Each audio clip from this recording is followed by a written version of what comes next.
Hi, it's me, your girlfriend or boyfriend's or their friend's favorite content creator. Games journalism is important. I know it sounds weird to say because, it's video games, but it's true. Within the context of the video game industry, games journalism is extremely important. So when you have, places like Kotaku, which I know elicits such a strong reaction for a certain subset of people, but hopefully that subgroup of people aren't my audience. When you have places like Kotaku being told that they have to make 50 guides a week, and that's the new, editorial charge, you start to scratch your head a bit, because that's not why people go to Kotaku or really, truly any video game site. So to kind of catch you up, the former editor-in-chief of Kotaku resigned at this point 2 days ago. She posted on her Twitter that she's resigning. And why is she resigning? Well, turns out that the CEO of Kotaku, or sorry, Go Media, I would say, has decided to just pivot. They're no longer focusing on breaking stories or doing actual shit people care about. It's guides. And let me tell you something. Writing a guide is not the same as doing an article, covering a game, acquiring sources, doing all that work. It's a completely different skill set, right? Yeah, you both involve words, but they're not similar at all. In some cases, some guides don't even have words. It's just video guides. But to pivot just to that, or focus on that, is an insane thing to do. Mind you, Kotaku has broken massive stories before. I believe Kotaku was the one who broke the stories about the awful work conditions at Blizzard, and all the seedy stuff that happens with esports organization, all that stuff. That was actual journalism that we got to know about and then put into the discourse and talk about, talking heads on YouTube, content creators, what have you.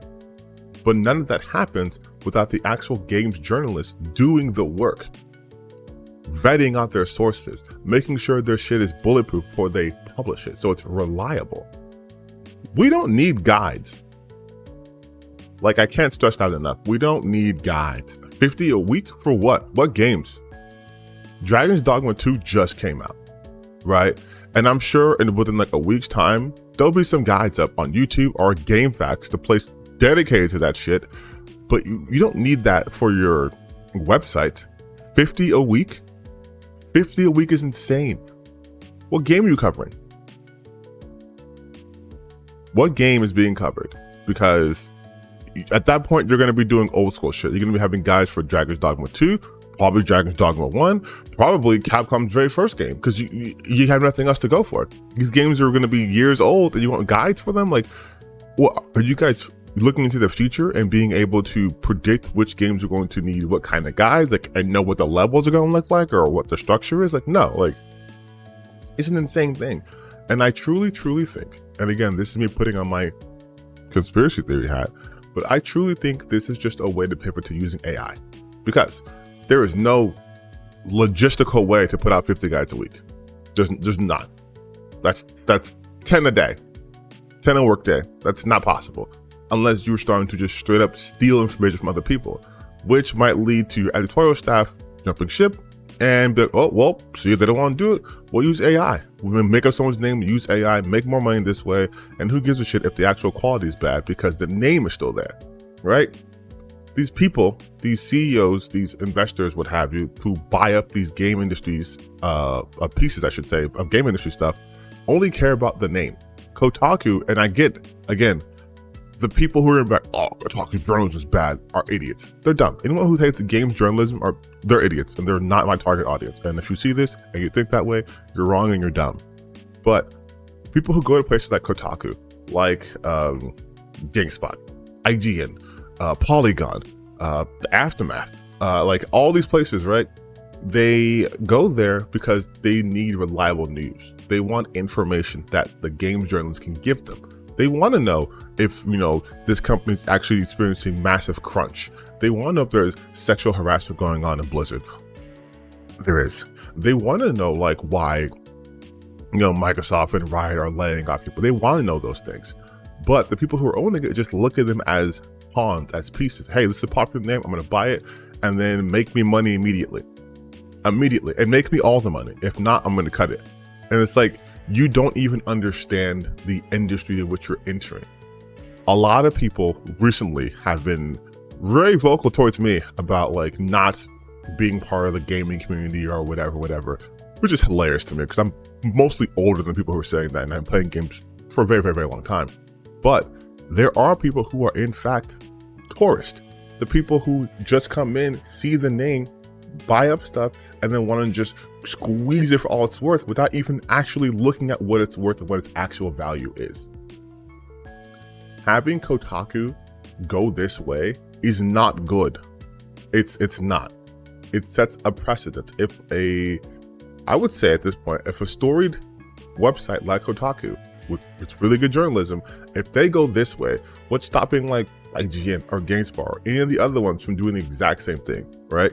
Like if we're gonna really focus on the Kotaku side for a second though, aside from the fact that it's like 50 guys a week, which again, I keep repeating because it's an insane thing to want to happen. There was also a report where, or someone on Twitter, I should say, who used to work there, was talking about how at one point they didn't want them covering Zelda. Like Tears of the Kingdom was coming out and they didn't want them covering that. They wanted them covering Call of Duty. Now, I ask you, you are a media company. There is a huge piece of media coming out. People have been waiting for it. You could talk about it. Get the eyeballs onto your site. So, you know, when you sell ads, you can tell them, hey, look, we pulled in this many people. Why would you intentionally tell your staff to not do that? Call of Duty? For what? You can talk about Call of Duty literally any other day. You can do both. But the main coverage should be on Tears of the Kingdom, the most anticipated game of the year, right? Like, that makes no sense. Dragon's Dogma 2 came out yesterday. All the game sites were covering and talking about it in the press releases and the previews because that's what you do. It's 101 synergizing, right? Hey, here's the thing that's going to come out. I'm going to talk about said thing. It's going to boost my views, or for this case, it's going to boost my traffic because everyone's going to be searching this thing up, right? Why would you miss out on that? But it's like, it's that level of mismanagement that leads to Kotaku having like what, 3 editors in chief leave? Like that's crazy. That is insane. Who would do that? Like that's bonkers to me. Sorry, I just really have to get that out of the way at the top of the video. It's bad. But speaking of bad, but maybe not too bad, Dragon's Dogma 2 came out and people are liking it. Unless you're on Steam, then you're not so much, because apparently there's secret microtransactions that aren't really secret. It's just like no one really talked about it, but they're pretty apparent about it being in the game. So basically, there are items in this game that you can purchase, but there are items you can also get to in the game. So it's not necessarily something you need to buy, but you have the option to buy it. Now, honestly, I don't think that's that huge of a deal, but it's the internet and everything becomes the biggest deal. Everything becomes, sneaky, they're trying to nickel and dime you. And now they're going to call people who, you know, were doing sort of coverage of Dragon's Dogma shills, right? If you have an official pawn, you're a shill and they paid you off. You didn't give anyone the information, but the information was there. Like it was there. They just didn't look at it, didn't look for it. And I'm seeing people I'm following talking about like, hey, like during my playthrough, I didn't need to do that, or it wasn't like something that was pushed in front of us, because you can just acquire it throughout the game. A real non-starter of a topic, but you know, I'd be remiss to not mention that that's what's happening this week. That's what this video is about. There's things that are happening this week in gaming. So it's Dragon's Dogma 2, and it came out. It's getting really, really, really good reviews. Like aside from the overwhelmingly negative on Steam because of review bombing, it's actually getting really good reviews. People looking forward to this game would say it's an improvement over the original game in pretty much every significant way. I've been seeing loads of videos myself. People are talking about how the load times are pretty much non-existent. This guy said he flew for miles attached to a griffin without any sort of load scheme whatsoever, which is the impressive technical achievement. Other people are talking about how like monsters were coming into town just beating up guards, like, and it's not scripted. It just happens in the world. And I think that's pretty cool. I am fortunately not going to buy it right now because I don't know if my computer can handle it. I have a pretty good system, but I'll make sure they have like everything optimized. And B, I have a bunch of other games that I need to get through. I just downloaded like 6 games. I have still play Persona 3 Reloaded. I haven't finished Baldur's Gate. I have a lot of games on my plate, so I'll probably do one later. But that's what came out this week too. Also, because it's cursed, Horizon Forbidden West also came out this week. Yes, right with the same time as Dragon's Dogma 2, the most anticipated game. And I've yet to play it. I'm gonna play it too, but I just think it's funny how it keeps happening to this game franchise. No matter what, they will release it during the most popular games, come hell or high water, and I respect them a little bit for that. Now look, I am not a game journalist. When I come across a game, it's either because a website's been covering it, or I see it on Steam, or I find information on YouTube, whatever, right? That's kind of how all this information works. So when I found out that there was a game involving Will Smith, I thought, oh man, this must be very new because I haven't heard anything about it. And then I come to check that it's not new. This game came out in June of 2023. And this is the first time hearing of it. So apparently there's this game called Undawn that had a Will Smith collaboration, and it tanked. Not because of Will Smith being part of the game, but because literally no one knew about it. And apparently it was from Tencent. Tencent owns this. This is there, and they're calling it a flop. But they've done nothing to promote it. It's a PC and mobile game, much like Genshin Impact, how that's a PC mobile game. And yet there is literally no coverage about it. There's nothing. I went on YouTube, I think there's like one video from them officially that has like 300,000 views. But like the most views they have is from the Will Smith trailer that he posted on his own channel. And even that didn't even get 1 million. Not to say that 900,000 views is small. I mean, I would love to get 900,000 views. But like for a game that cost $140 million, you would think you'd get more than that, or you'd put more effort into doing that. But I think that has more to do with the fact that a lot of what's happening in the gaming industry, like I've been talking about in the past, is people being like risk adverse. So like Tencent has the money to pay $140 million. That's fine, they can do that. But then you have to pay more money to promote it. And it's like, ooh, do we want to do that? So now the games are flopping. Now they can go, oh, see, look, we tried. We're going to pivot to just keep sticking to these kinds of games instead, right? Because this game could be cool. People like zombies. It's a zombie survival crafting game. People love that stuff. So like that could have had an audience, but instead it's dead. Like